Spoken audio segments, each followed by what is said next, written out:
Today, Fast Forward discovers what technological change means to us. What's going to bring technology better in hand and get all of us to pull together is a need. All it really takes is some crusade, somebody to tell us that we got to go do something. And if we just get on that horse called technology, we'll ride it into the sunset and win.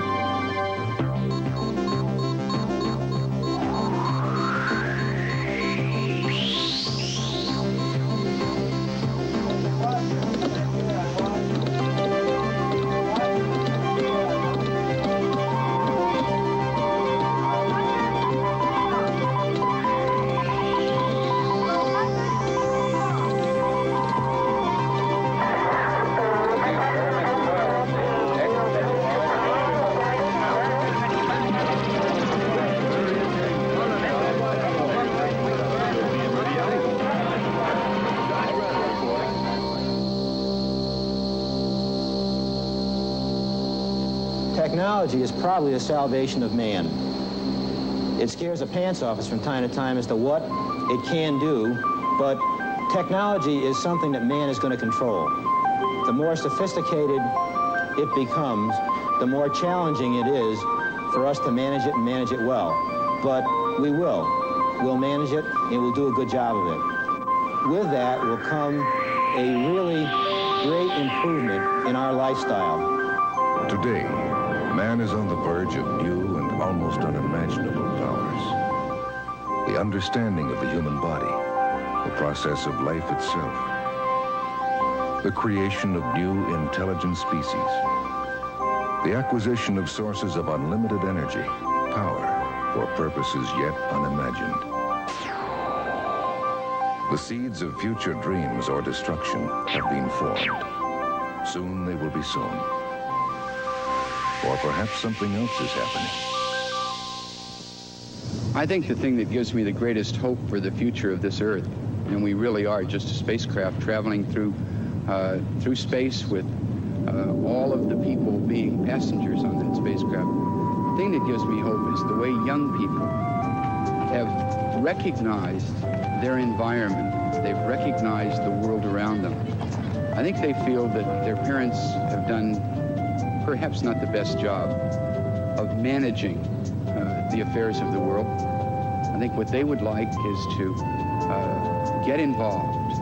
They recognize that their education is important and that with a good education, they're going to be able to solve some of the problems that their parents might have created and hopefully leave the world a better place for their children. As humanity has progressed across the centuries, life has changed at a more and more rapid pace. Until now, the winds of change have become a hurricane, and this is likely to continue in the future or to even grow worse. The most important thing any human being can learn is how to adjust himself to change or herself. And one of the best ways of doing it might be to play games that are so realistic that you can't tell them from real life, but which you can adjust to have different rules. And in this way, change becomes something taken for granted. Change becomes something you can adjust to very easily. And in fact, it may be, again, that no one can really be an adult until he has played the game of life, so to speak, on computers in many different ways according to many different rules. Games have evolved. They evolved from dolls made in the image of humans, but lacking other human qualities. They evolved through games which speak, to games which challenge the mental capacity of chess masters. Perhaps with computer games, we have stumbled upon something quite different, unique in evolutionary experience. Throughout the history of evolution, we have the first land creature and the first flying creature, and they, of course, were very primitive compared to the later things that evolved. Well, it appears that there will be artificially intelligent systems that won't have evolved biologically from us, but will be a different kind of evolution in that they'll take off from our intellectual state with the knowledge we have, and then they'll proceed to develop that further. As to whether we happen to call it artificial intelligence, I think it's very natural, a natural process, and one that can be a major part of what happens in the world.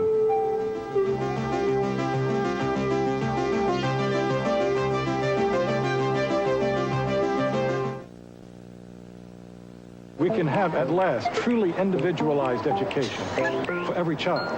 And I think that what's happening, as of right now, in the early 1980s, as we come into the 1980s, we are seeing the kind of flexibility in computerized consoles at a cost which is inexpensive enough for parents to use at home.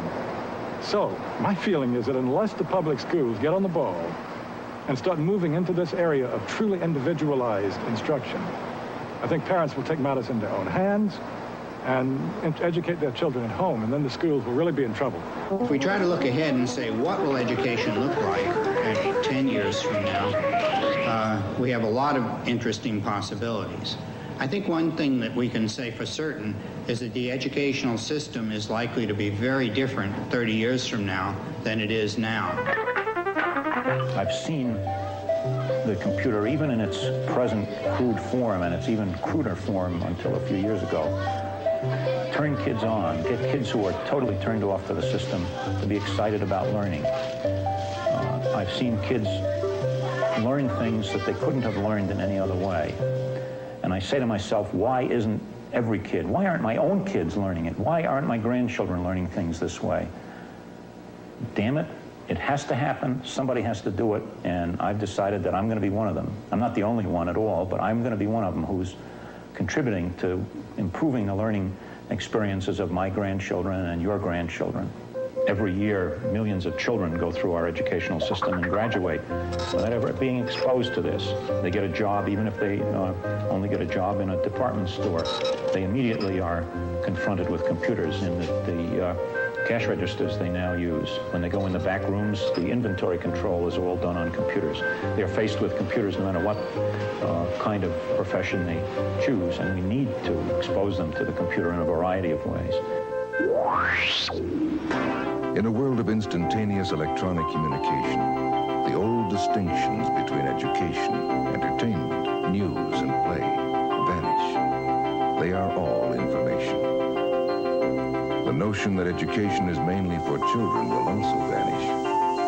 Information machines of the future will be capable of vivid simulations of reality. They could form the basis of everyone's lifelong learning needs.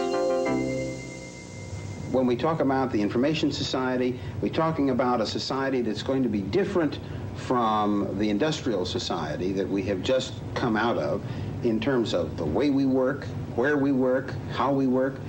Those nations that are already industrialized are going to have one set of growth technologies, whereas those nations that are just reaching the takeoff stage are going to have another.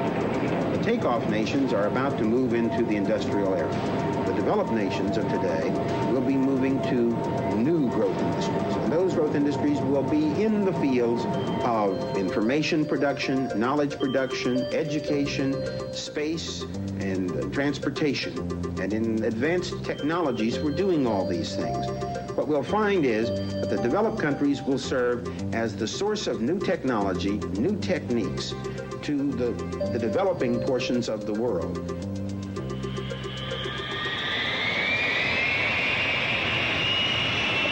Ages have come and gone, but never before has the period of transition been so rapid.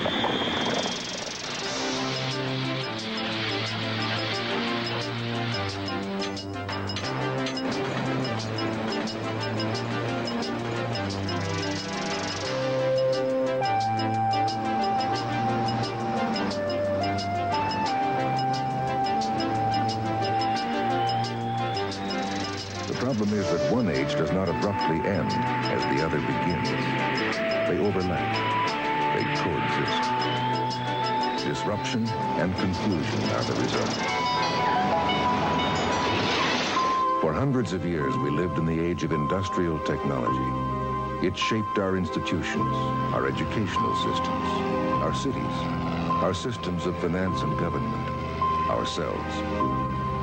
Recently, the countries of the industrial West have been suffering strange economic difficulties. The old rules seem to have broken down. The walls surrounding the concepts of work and education are beginning to crumble. With the new technology come new options, reorganization, unforeseen opportunity, and a different kind of wall. Microelectronics undoubtedly increases job output and creativity. However, it will eliminate many jobs. Unfortunately, those with the fewest job skills, those at the bottom of the employment ladder, are often hurt most. What is needed is genuine social change, education for your future, adaptation. New opportunities must be found for the new technology. Computers and electronics can be used in two ways. They can replace and redo jobs which were done in the past, and they can start doing jobs which had never been done before. There's a real probability that we could develop an economy in which an increasing portion of the gross national product comes from the exchanges of information, and that could be a fundamentally wealth-creating process, doing a new thing a new way. Information is becoming our most valuable resource. It's a commodity to be bought, sold, traded, even invested in. A valuable tool for solving diverse problems. If you write poetry, if you draw pictures, if you're a photographer, you can store all of these so that any user can study them. If you want them private, of course, then only you or your friends that you give permission can get them out. But if you make them public, if you publish them, you get a royalty, and other people can not only read them and study them, but make marginal notes which are private to them. I'm just talking about creating a big library you can use, see? And you use it from your home, and everything is in there. An ever-expanding body of stuff people have written and drawn and painted and photographed is in there. And you can use it all.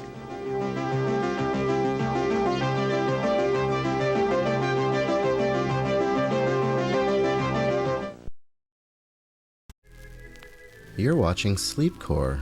Pleasant dreams.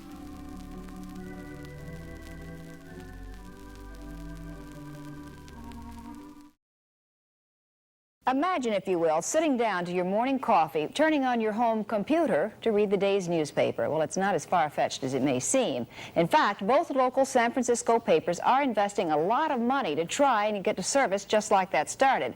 Science editor Steve Newman reports on one person already using the brand new system.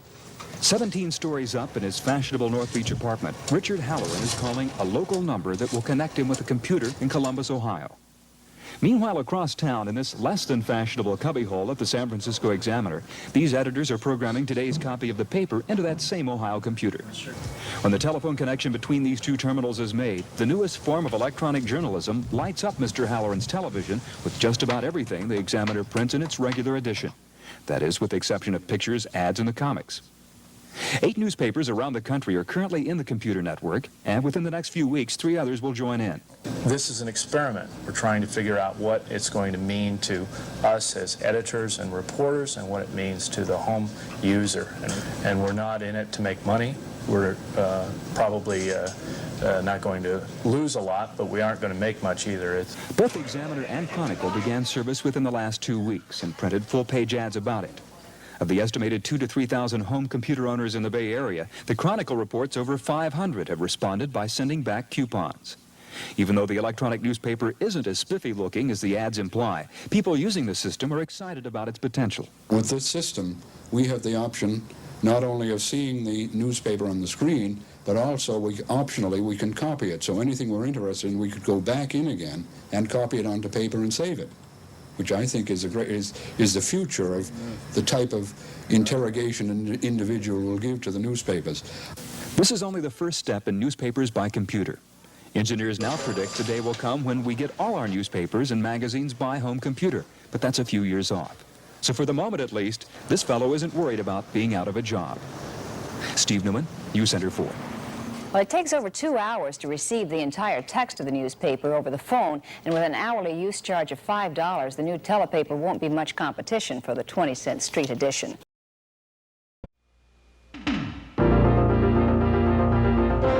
In the beginning, AT&T envisioned a phone in every home. We called it Universal Service. Today, our vision at AT&T has expanded and gone beyond even our wildest dreams. We call it the network of the future.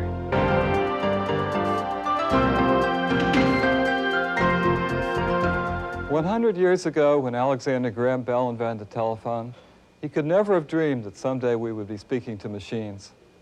Our research at Bell Laboratories has revolutionized the field of communications. With the advent of computers, we entered a new age of information exchange. With the advent of talking computers, this information is becoming easily accessible to all of us. The computer is no longer an imposing technology remote from human beings. Instead, it is becoming an integral part of our lives, and one in which there are limitless possibilities for interaction in all of our everyday activities. Since the advent of computers, we have dreamed of talking machines that can easily share their information with us. That's state-of-the-art speech synthesis, and it certainly doesn't sound very natural. Well, that's for sure. Of course, the problem is that with a long sentence like this, the synthesizer really doesn't have access to the syntactic information and the information about the meaning of the sentence that it would need to produce a good version of the sentence. Mm-hmm. So maybe we ought to take a look at the syntax tree for this sentence. A syntax tree is much like the sentence diagrams we did as school children. In this more detailed version, we see the subject and object of the main sentence, as well as the relative and introductory clauses. From the syntax tree, we create a prosody tree, which is different because the major nodes tell us how strongly various words should cohere together, and how large the boundary should be between various words. So the result of playing this should be a sentence intonation that's a little closer to the way a person would say it. Sure. Well, let's try this. When we do our analysis, the result is that we want to have two breaks in the sentence. One here, between the initial introductory clause and the core sentence, and a second stronger one over here, between the core sentence and the relative clause that follows it. Since the advent of computers, we have dreamed of talking machines that can easily share their information with us.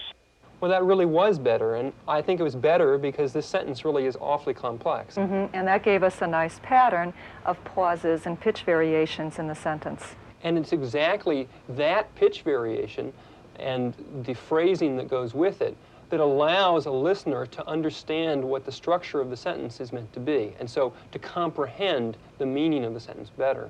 Although what we're concentrating on is basic research into the underlying linguistic issues here, this is probably a system that will be useful for helping computers to communicate better with people.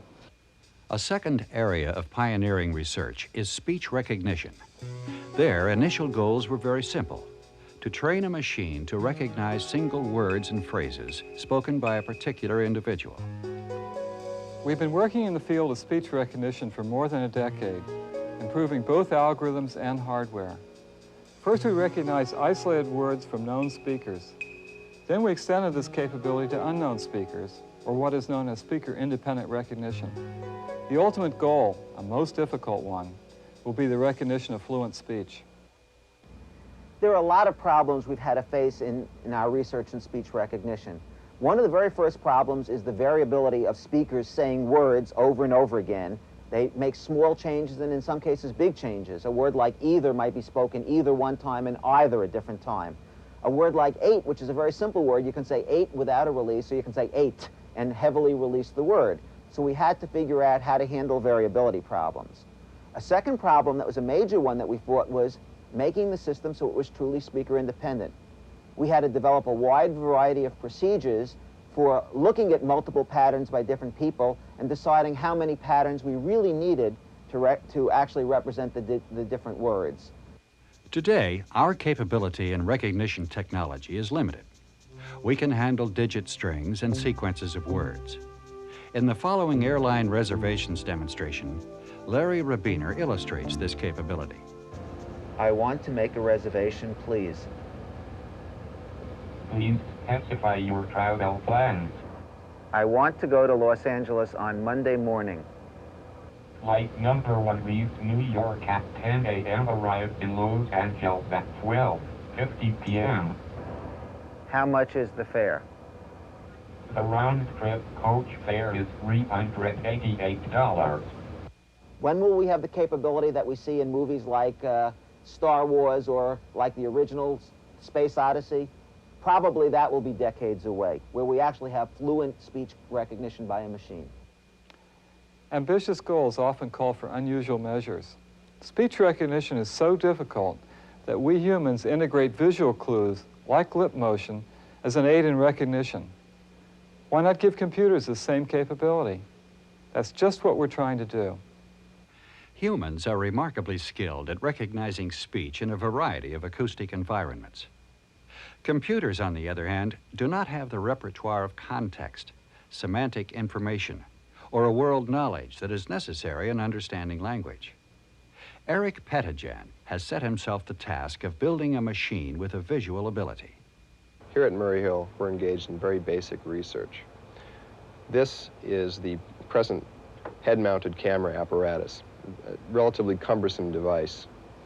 In the near future, we'll be mounting a very small camera on this microphone boom right about here.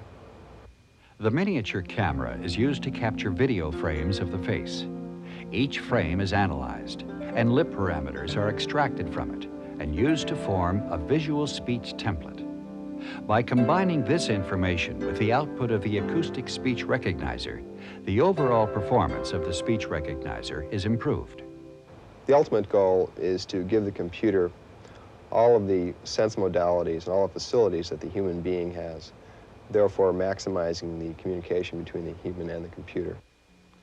Speech recognition is a hard problem, yet an even harder one lies ahead, and that is language understanding, the association of meaning with the words recognized. The main goal of my research is to let people be able to talk to computers in their own language, for example, English, without having to go through a lot of training, and yet still be able to trust the system in terms of the correctness of the output that they produce. One of the main problems we find is the larger the vocabulary and the larger the number of English structures a system can process, the harder it becomes for the system to find a unique interpretation of a sentence. That is to say, the sentence becomes ambiguous, and a user wants to be very sure that what the system understands his sentence to mean coincides with what he intended. The system I'm working on answers typed English questions. As one example of an application of this technology, maybe I'm interested in vacationing in the Northeast. I call a travel agent and ask where the tallest mountains are, and that person might log into a computer that has information about the White Mountain National Forest. As another example input, I might want to know how high the mountains are on the Franconia Ridge, so I'll ask that question. How high are the mountains on the Franconia Ridge?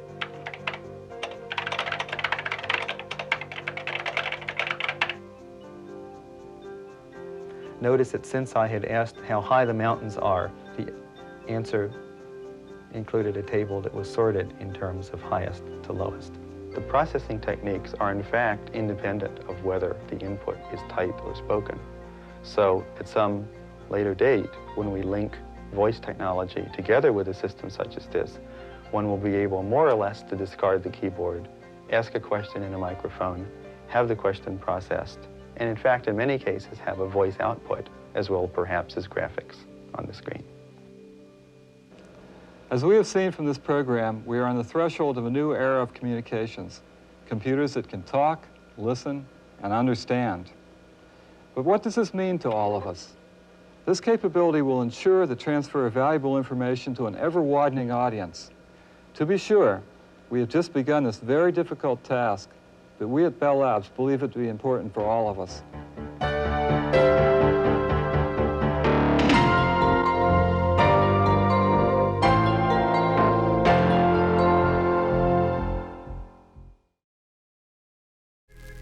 You're watching Sleepcore, media for insomnia.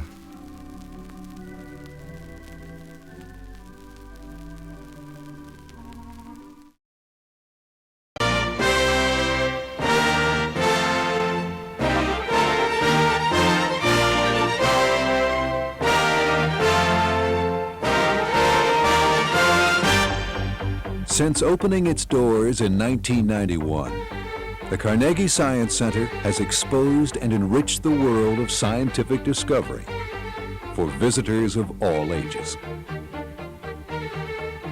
It's an ever-changing experiment that excites the senses and opens the mind to new possibilities.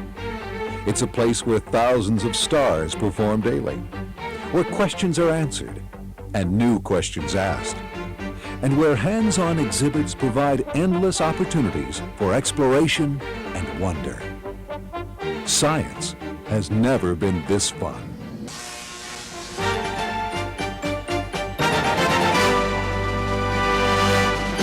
The Works showcases the high adventure of high technology through a live theatrical presentation featuring lasers, molten metal, and real lightning. The world's only robot-controlled science spectacular examines how energy, matter, and information have been discovered through science and applied to industry through technological innovation. But this is only part of the action inside the multi-purpose facility. Look up here. And here. And here. Hey, over here too. The Works' special exhibits and demonstrations provide up-close examinations of robots, electricity, and the science of fast-freeze cryogenics.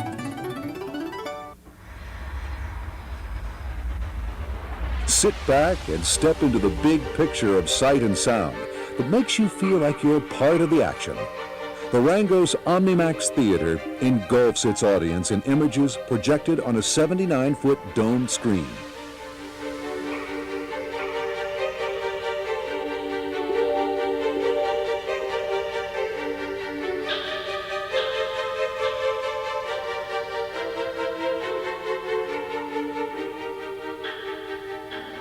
It was totally cool. It was awesome.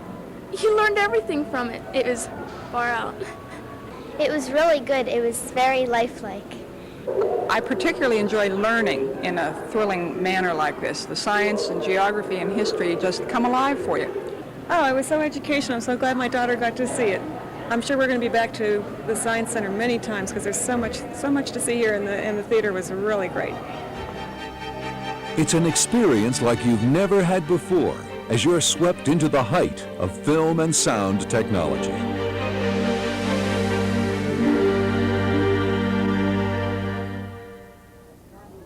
The Pacific Coral Reef Aquarium, Early Learners Landing, and Science Pier in the Ports of Discovery are a young scientist's dream.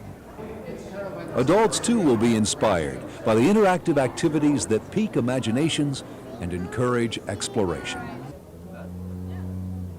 The hands-on learning continues in Science Way, a walk through the natural wonders of the world around us. Explorers step into a neighborhood of common objects to observe scientific principles. The revolutionary Henry Buell Jr. Planetarium and Observatory offers a 3D adventure to travel between galaxies and visit planets in an instant. Inside the world's most technologically sophisticated interactive planetarium, you can conduct your own journey to the stars. Back to Earth and under the sea, USS Raekwon brings visitors yet another perspective on technology. Discover how a World War II submarine operated and what life was like while submerged hundreds of feet underwater. On board Raekwon, you'll feel like a part of the crew as you explore the sub's equipment and living areas. How can I be healthier? What are the latest theories on exercise? What's the scientific theory behind the latest diet? Questions answered through multimedia programs and panel discussions in the Blue Cross Health Science Theater. Expert staff add to the presentations and involve you in the learning and the fun.